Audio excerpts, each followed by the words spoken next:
welcome to ExpertsConnect on TeachSomebody.com, and I'm your host, Kadian Davis-Owusu. Today, I'll be talking about ehealth, taking health in our hands. Now, here's a bit about me. I am Jamaican, so wagwan. I live in the Netherlands. My background is in computer science, and I did my Ph.D. in the field of interactive cognitive environments. Specifically, I exploited smartphone sensors to detect physical activities and rendered this information using ambient lighting to improve social connectivity between the elderly and their caregivers.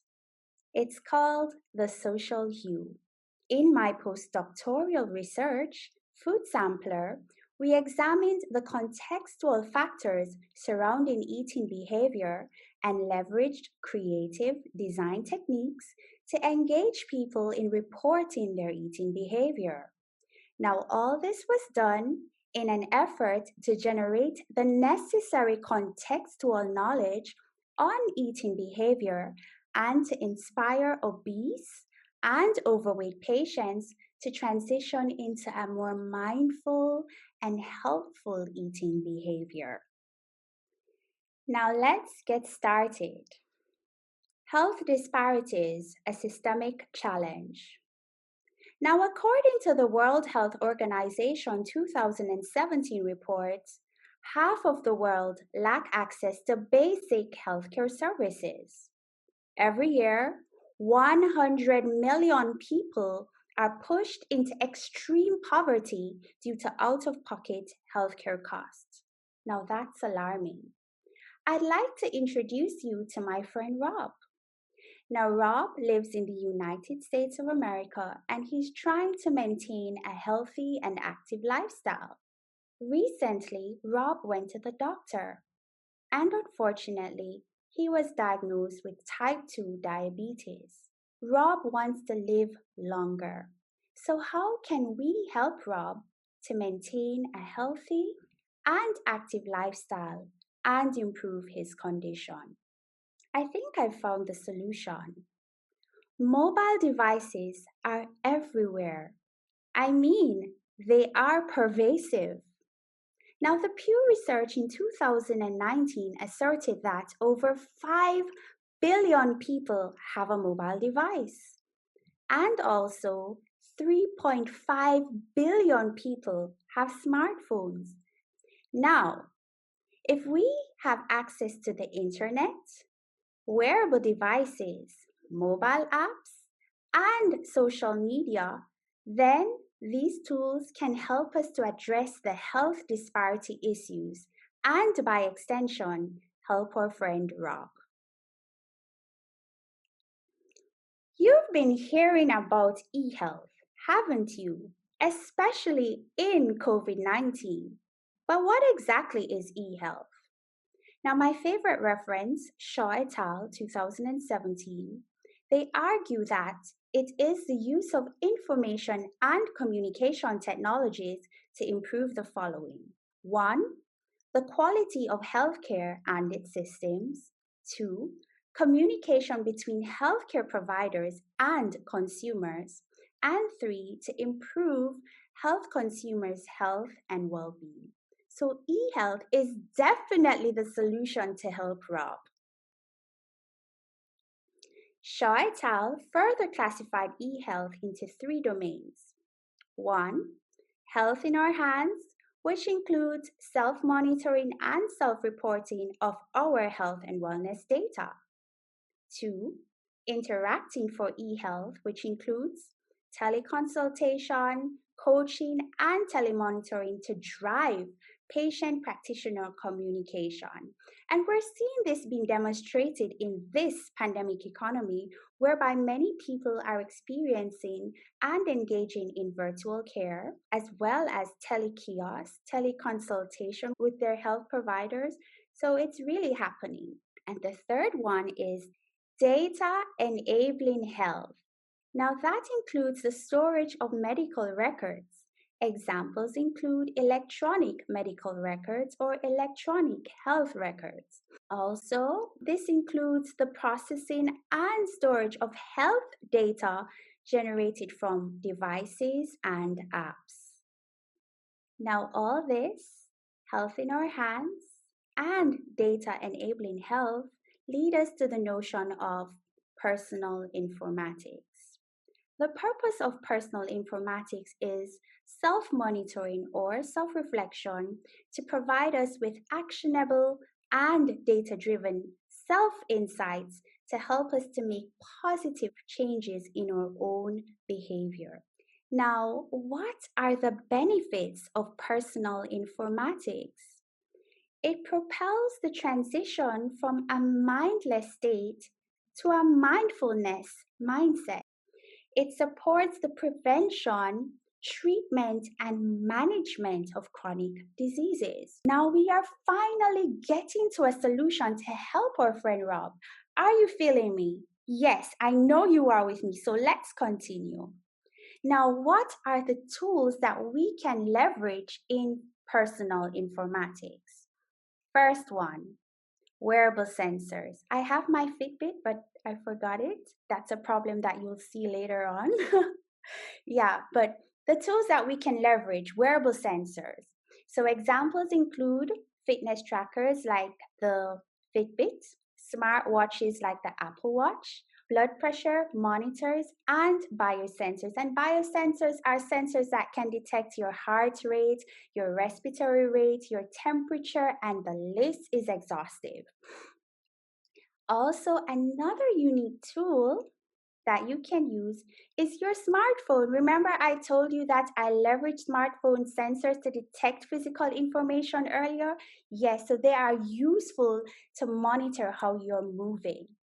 And these smartphone sensors include image and motion sensors, microphone, and light sensors.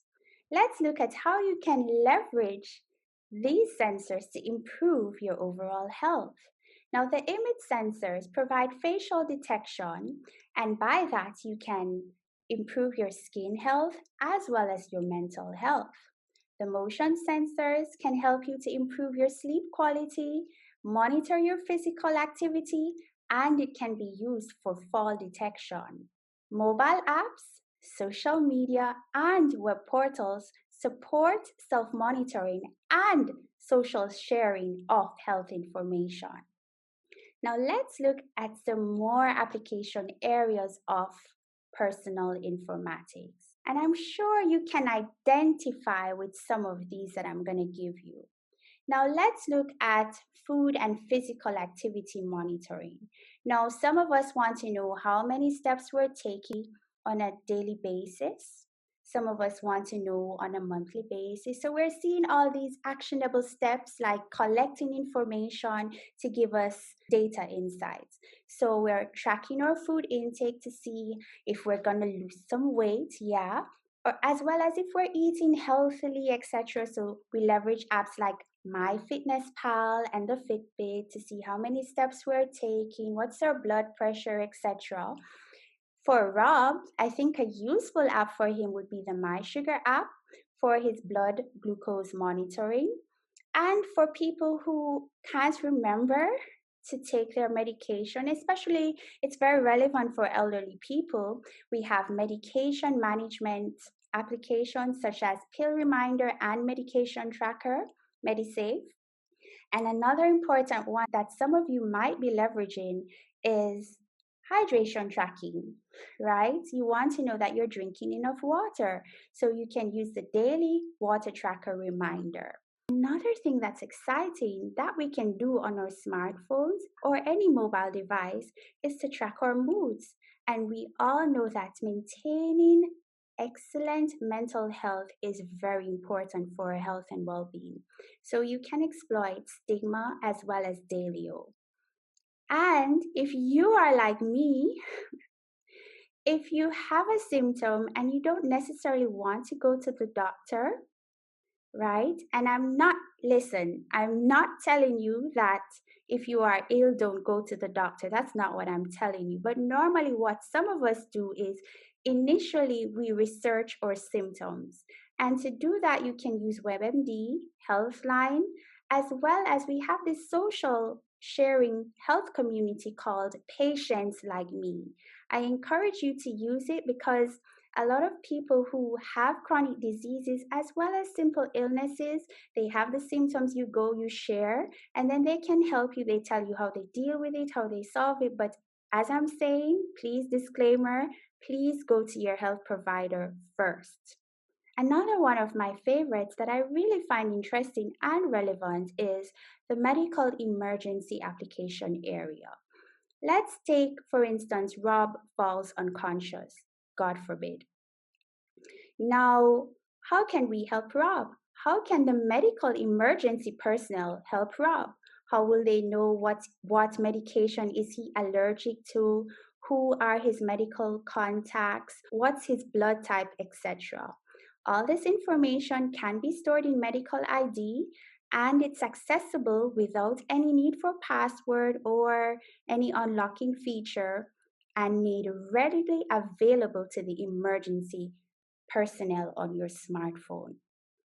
So now that we have identified the application areas of taking our health in our hands, let's look at some of the pros of doing this. The first one, self-awareness and self-reflection. For example, let's say I use my Fitbit and I'm monitoring the amount of steps I'm taking on a daily basis. Then over time, I can know this week, today I took 10,000 steps. Tomorrow I can set a goal for 15,000 steps. And over time, I can try to reach 20,000 steps. So that's an example. And by gaining this information, this awareness of what's happening in my own life, I can receive information towards a positive health behavior change. If I am making positive steps to improve my health and well being, then of course, my overall quality of life will be improved. For Rob, if he's tracking his daily food intake, he's taking the exercise, and he's meeting with his health provider via teleconsultation, then over time he will have better management of his chronic disease of type 2 diabetes. Over time, if we find that people like Rob are taking responsibility for their health, then this over time will reduce the pressure on formal health services. It will over time again reduce healthcare costs, and with health in our hands, it's easily accessible. A lot of these apps are free. All the ones I listed are free. It's convenient. So sometimes some simple issues don't necessarily need to be addressed by a health provider, but of course, I'm advising you to first confirm with them. You can take a picture, use your smartphone camera to show what's happening, send the email or whatever portal that you use to communicate. And of course, for those people who have limited access to travel or just, it's expensive to use gas or to pay the train or the bus, whatever mode of transportation, having teleconsultation is sustainable. And again, with going back to the example of patients like me, or even having apps that you can collaborate, for example, Weight Watchers, you have this social community and you're showing your progress, etc. For me, I use Milky Fitness when I wanted to lose weight postpartum. So it offers this social and emotional support. Yeah, on Facebook, of course. However, we do have some challenges when we engage with these apps. Do you remember that I forgot my Fitbit? Yes.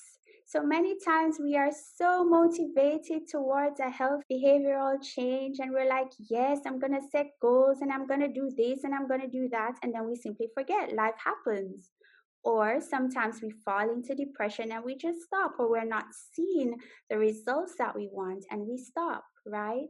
So sometimes one of the main concerns for disengagement is that the benefits are not immediately recognized and people just tend to give up.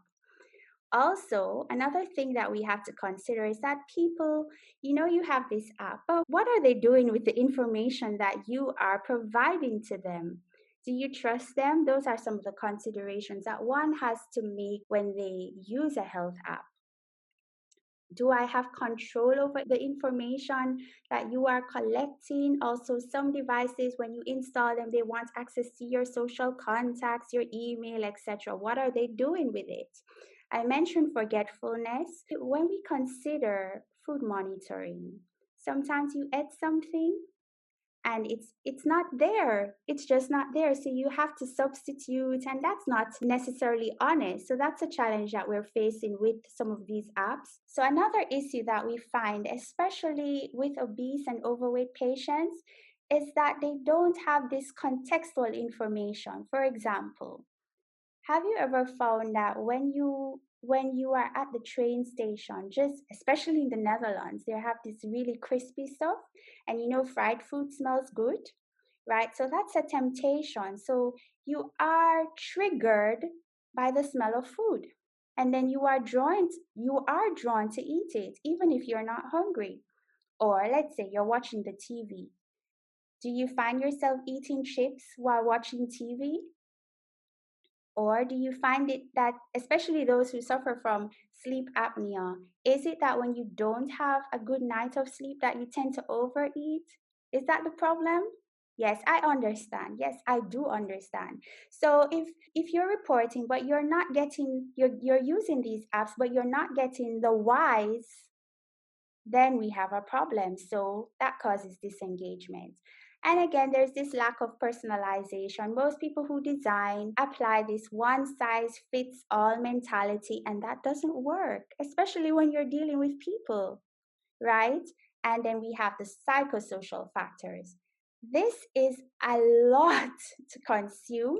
So I'll continue. So I'll give you the design considerations for eHealth systems, and I'll just go into more details. So I just want to thank you for your attention.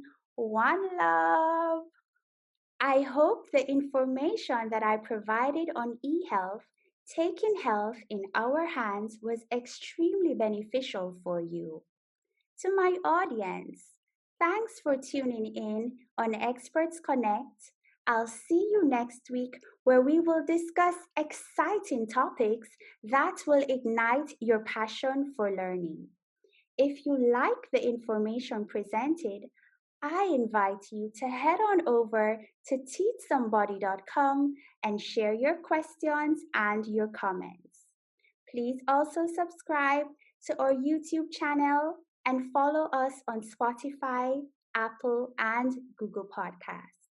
If you have questions and you're a bit shy to comment, please follow me on Instagram, Kadian Davis-Owusu, and send me a DM. Have a lovely rest of the week. Bye!